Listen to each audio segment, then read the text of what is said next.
ペピトーン。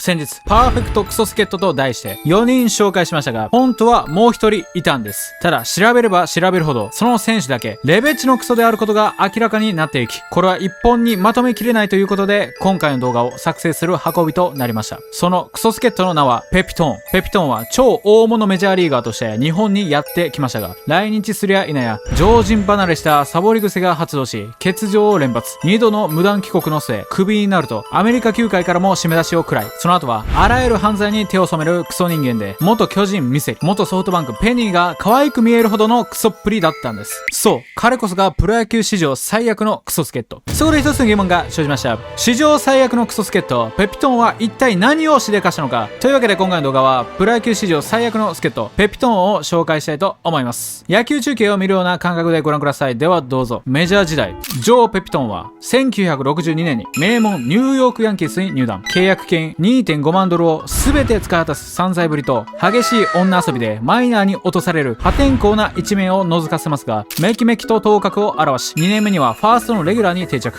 ヤンキースの永久欠番、ミッキー・マントル、アリーグ年間最多本塁打記録保持者、ロジャー・マリスのレジェンド2人とクリーンナップを形成しました。ペピトーンは低打率ながら本塁打を量産し、66年には31本塁打をマーク。また、ファーストの守備力も高く評価され、3度のゴールデングラブ賞を受賞しました。攻守に躍動し、乱闘となれば自慢の長髪をなびかせて真っ先に飛び出すこの暴れん坊は、たちまちヤンキースの人気選手となり、ミッキー・マントルの後継者と呼ばれました。しかし1967年以降は成績が下降、またグラウンド外でのトラブルも相次ぐようになり、時には球団の付けで遊びまくって10万ドル近い請求書が球団に届いたこともあったみたいです。さらにこの頃になると、ペピトーンの頭部に異変が起こり始めます。メジャーの選手で初めてヘアドライヤーを持ち込むほどこだわりを持っていたロングヘアが薄くなってきたんです。そこでペピトーンは普段用と試合用の2枚のカツラを用意。カツラの手入れ道具が入ったカバンを肌身離さず持っていたと言います。しかし当時のカツラは現在と違い陳腐な出来で、ペピトーンがヒットを放ち一塁ベースへ走る際、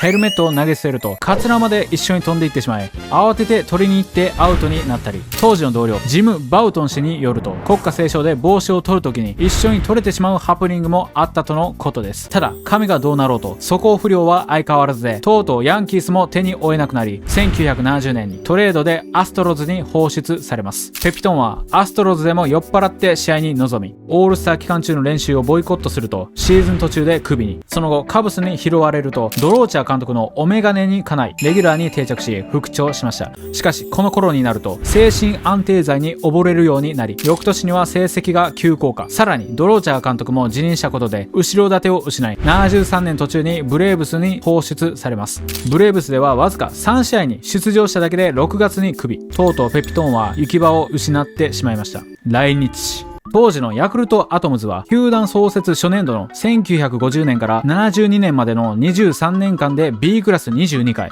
11年連続 B クラスと無類の弱さを誇っていましたが、71年に名将三原治監督が就任してからは若手が成長し、72年には最下位を脱出していました。そして1973年、この年こそ悲願の A クラス入りを狙っていましたが、36歳を迎えていた4番アルト・ロペス、40歳の5番デーブ・ロバーツの助っ人コンビが衰えを見せたことで、ヤクルト打線は機能不全に陥り、6月まで最下位に低迷。そこでヤクルトフロントは打線のテこ入れを図るため、6月19日フリーとなっていたペピトーンを契約金20万ドル、年俸7万ドルで獲得しました。1973年6月8日のドル円の終値は1ドル264円83銭。つまりペピトーンの契約金は5295万円、年俸は1854万円、総額7149万円となります。当時の球界最高年俸は長嶋茂雄選手の4920万、2位は王貞治選手の4800万なので、ヤクルトは ON の年俸以上の大金を費やしてペピトーンを獲得したことになります。さらに当時の円を現在の価値に直すと、1973年当時の消費者物価指数は 40.7、2021年が 99.8 なので、ペピトーンの獲得資金に 2.45 倍すると現在の価値でおよそ契約金 1.3 億円、年俸は4542万円となります。さらに現代プロ野球の基準にに直します。現在の平均年俸は約4174万円。対して当時の平均年俸を500万円とするとイコール 3.4。それに先ほど現在の価値に直したペピトーンの契約金、年俸に 3.4 倍すると契約金 4.42 億円、年俸 1.54 億円となり、総額約6億円。いかにヤクルトがペピトーンに大枚をはたいたかがわかります。また当時のプロ野球の外国人枠は2枠しかなかったため、ヤクルトはデーブ・ロバーツを解雇しました。ロバーツはヤクルト在籍6年間で179本の本塁打を放ち、シーズンオフには帰国せずに上智大学の徴収生として英文学と数学の授業を受講するほどの勤勉家、チームメイト、首脳陣からの信頼も厚く、日本人以上の日本人と言われた人格者でした。そして6月20日、ペピトンは2時間検疫所に引っかかった愛犬と婚約者を同伴し来日。メジャー通算219本塁打を放ったこの大物メジャーリーガーの来日にマスコミは大騒ぎ、ヤクルトファンないし日本中のプロ野球ファンが熱狂しました。そして来日から3日後、6月23日の巨人戦に4番ファーストで初出場すると、いきなり決勝タイムリーを放つ鮮烈デビュー。ペピトンは試合後のインタビューで、日本で初めてのプレーだったからドキドキしたけどこれでホッとしたよとおどけて話しました。さらに28日の広島戦では広島のエース外木場投手から来日初本塁打。これを受けてヤクルト球団は6月30日のダブルヘッダーをペピトンデーと銘打ち、内野席の一部を子供と女性に無料開放。試合前にペピトンは花束を贈呈されるなどの好待遇を受け上機嫌だったとのことです。しかし第1試合で4タコに終わると、第2試合前に突然マンションの玄関が日本人サイズで小さく、出入りするたびに頭をぶつけた、目がかすんで頭が痛いと訴え試合を欠場。ペピトンデーにもかかわらずペピトン本人がいない異常事態となりました。この時はペピトンの気候に寛容な姿勢を見せていた三原監督は、一日も早く日本の鴨居の高さに慣れてもらうしかないと語ったと言います。しかしペピトンは試合後そのまま無断帰国。その後球団関係者が問いただすと、妻との離婚裁判を理由に挙げ2週間で必ず戻ってくると約束しました。しかしペピトンは2週間を過ぎても戻ってこず、1ヶ月後となる8月8日にようやく再来日。ペピトンはアメリカにいる時は1日おきに街のバッティングセンターで打ち込みをした。コンディションはまずまずだと語りました。11日からチームに再合流しますが、試合前に突然スパイクを忘れたと欠場を申し入れます。これにはこれまで寛容な姿勢を見せていた三原監督もついに激怒。ペピトンに対して罰金3万円を命じました。しかしそのわずか3日後、今度は手にマメができた、痛くてバットを振れない、休ませてくれと訴え、来日の遅れを取り戻すために急に練習をしすぎた、だからめったにできないマメが右手にできたと苦しい言い訳。さらに19日の阪神戦では前日の試合で外野を守った時、右アキレス腱が炎症を起こしたと訴え欠場。三原監督は仕方ありませんな、でも走れないだけで目は見えるんですからベンチに入れて相手投手を観察させますと取材陣に話しました。その後欠場の理由を聞いた同僚に、大リーガーが外野守備で怪我するなんて陰口を叩かれると、ペピトンは元メジャーリーガーのプライドが許さなかったのか、実は外野守備練習の際芝のくぼみに足を取られたと理由を変更。これにはランニングコーチもそんなはずはない、あいつは一歩も走っていないと呆れていました。ただこのペピトン、欠場している時も赤坂のディスコで朝まで踊り狂っている様子が何度も目撃されていたんです。この情報が伝えられると、首脳陣、選手、ファンからの信用は失墜。スポーツ紙面には外人と書かれ、ファンからは日常会話でペピトンを怠ける、サボるを意味する言葉として使われていたみたいです。このようにペピトンは重度のサボり癖で戦力として計算できず、もう一人の外国人アルトロペスも衰えが顕著。そこでヤクルト球団は水面下でキューバ代表のフェニックス・イサシ内野手とレッドソックスのカール・ヤストレムスキー外野手の獲得を画策すると、ヤクルトの動きを人づてに聞いたアルトロペスは、日本の外人選手の扱いはクレイジーだ、どのくらい働くか未知の選手を大歓迎し、実績あるオールド外人は未足そ、一体どこに基準があるんだと嘆きました。一方のペピトンは9月12日に治療という名目でまたもや無断帰国し、自らの手でシーズンを終了。三原監督はペピトンを来季の戦力に加えないようにとフロントに告げるも、2年契約を結んでいたため来季も残留となりました。対談。翌1974年、ペピトンは音信不通となり、オープン戦が始まっても来日せず、ようやくつながるとヤクルトは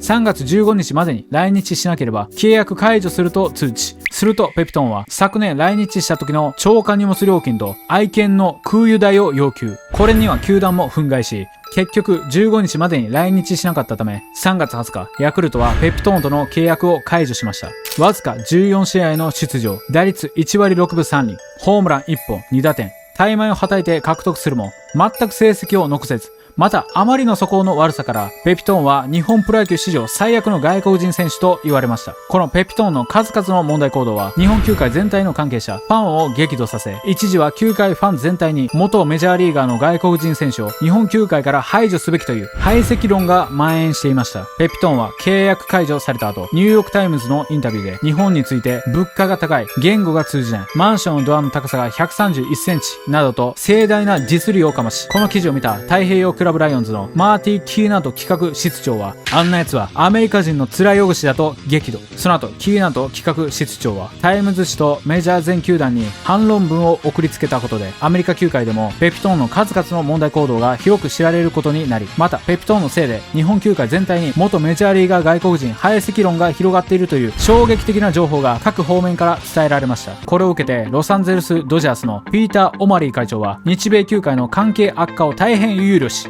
ヤクルト球団に選手移譲を申し入れ、真面目で日本向きの選手としてチャーリー・マニエルを譲渡しました。その後、マニエルは赤鬼の愛称で親しまれ、78年には打率3割1分2厘、ホームラン39本、103打点をマークし、ヤクルトの球団創設初優勝、日本一に大きく貢献、球団史に刻まれる有料助っ人となりました。ペピトーンが日本で起こした数々の問題行動は、アメリカ側でも大きく問題視され、ペピトーンはマイナーも含めたメジャーリーグ各球団に入団希望を打診するも、門前払いを受け、ついに復帰することなく野球選手としてのキャリアを終えました。引退後、事実上の追放となったペピトーンは75年に自伝ヌードグラビアを出版するなど、情緒不安定な行動により物議を呼び、それからプロソフトボール選手として活動した後、1982年に当時のヤンキースのオーナーのコネでヤンキースの打撃コーチに就任するも1年でクビ。その後は犯罪者となり転落人生を歩むことになります。85年にコカイン不法所持で実刑判決を食らい出所したかと思えば、今度は拳銃不法所持で再逮捕。92年に婦女暴行傷害罪、95年は飲酒運転による交通事故で逮捕されるなど、殺人以外あらゆる犯罪に手を染め、犯罪のデパート状態に、また離婚歴が3度あり、たびたび繰り返される不祥事によってその消息が伝えられることが多く、ヤンキース関係者ファンの間でも地の時代の象徴として現在でも評判は最悪とのことです。マントルのバットは俺のものだ。2022年に御年82歳を迎えるペピトーンですが、最近でもトラブルを起こしているんです。ペピトーンは21年7月に野球殿堂の博物館に展示されているミッキー・マントルが通算500号ホームランを打った時のバットの返却と100万ドルの損害賠償を求め裁判を起こしたんです。ペピトーンによると、1967年5月14日500号がかかったマントルがスイングスピードを速くしたいと言い出したので、マントルのバットより軽く前の回にホームランを打った自身のバットを貸し、そのバットでマントルが500号ホームラン。試合後、貸したはずのバットがロッカーから消え、数日後に求めがあればいつでも返却されるという条件で野球殿堂にバットを貸したと説明。しかし、マントルが500号を放ってからすでに半世紀以上が経過しています。殿堂側は、バットは寄贈され、50年以上殿堂が所有してきたと、あくまでヤンキースから譲り受けたものだと主張し、何百万人ものファンに見てもらえるよう、誇りを持って展示してきた。バットはあるべき場所にあると、声明を発表しました。ある噂によると、ペピトーンは現在お金に困っており、工面するために今回、この後に及んで、バットの所有権を訴え始めたと噂されています。ペピトーンがクズの理由。ではなぜペピトーンはこんなにもクズなのでしょうか。それは彼の幼少期が背景にあります。ペピトーンの幼少期は悲惨なもので、1940年に生まれてすぐに叔母夫婦に預けられ、その後親元に戻ると、今度は父親から激しい虐待を受け育ったと言います。9歳頃に叔父に野球の才能を見込まれて指導を受けるも、その度を超えた鉄拳制裁ぶりはスカウトが止めに入るほど。やがてペピトーンは非行に走り始め、これまで鉄拳を加えられてきた叔父を灰皿で殴りつけて半殺しにしたのをきっかけに、喧嘩三昧の日々を送るようになります。ハイスクールではクラスメートに撃たれて瀕死の重傷を負ったエピソードも。ペピトーンは自身の生い立ちをこう振り返っています。俺はブルックリンの貧民街で生まれ育った。趣味は歌と釣りだがピアノは弾けない。ガキの頃は貧しくてピアノを習うには金持ちの家から盗んでこなければ不可能だったし、釣りと言ったってまともな釣りじゃない。マンホールに糸を垂らしてドブネズミを釣るのが俺の釣りさ。そして最後にこう言いました。貧しさを紛らわすために万引き、恐喝、傷害、殺し以外なら何でもやった。というわけで今回の動画は以上となります。これからもこのような動画を上げていきますので、ぜひ高評価、チャンネル登録よろしくお願いします。新たにサブチャンネル、Twitter も開設しましたので、概要欄からフォローお待ちしております。ありがとうございました。